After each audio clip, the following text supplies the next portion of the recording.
waxay muujiyeen ciyaar aad iyo aad u wanaagsan oo heer sareysa aad akhlaaq wanaagsan leh team weerka wada shaqeynaa aad iyo aad bay u fiicnaayeen taasi marka loo ciyaarana waxay geenayaan guul maanta way guuleysteen laba iirba kaga badinay wakaalada biyaha waxaan leeyahay hard luck saaxiibkay Saleebaan maarayaha biyaha hard luck baan leeyahay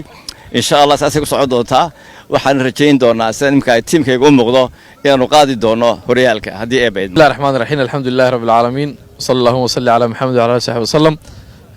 aad baan u faraxsanahay maanta waxaanu ciyaartii garoonka ka dhacaysay Cabdullaahi Stadium ku badanay labiyeebar wakaalada biyuhuna ciyaar qurux badan bay soo bandhigeen waxaan leeyahay waa dadaasheen nasiibku waxa weeyaan laba qof kamooda qisliya loo oran jiray waan guushi waan qaadanay runtii waxaanu dheernahay tiimamka kale ee gobolka Saaxil waxaanu dheernahay maamulka oo ugu horeeyay maarayaha gudaha ama kaydka shidaalka qaranku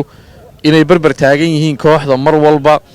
oo runtii ay hooyo hiilba ay la barbar taagan yihiin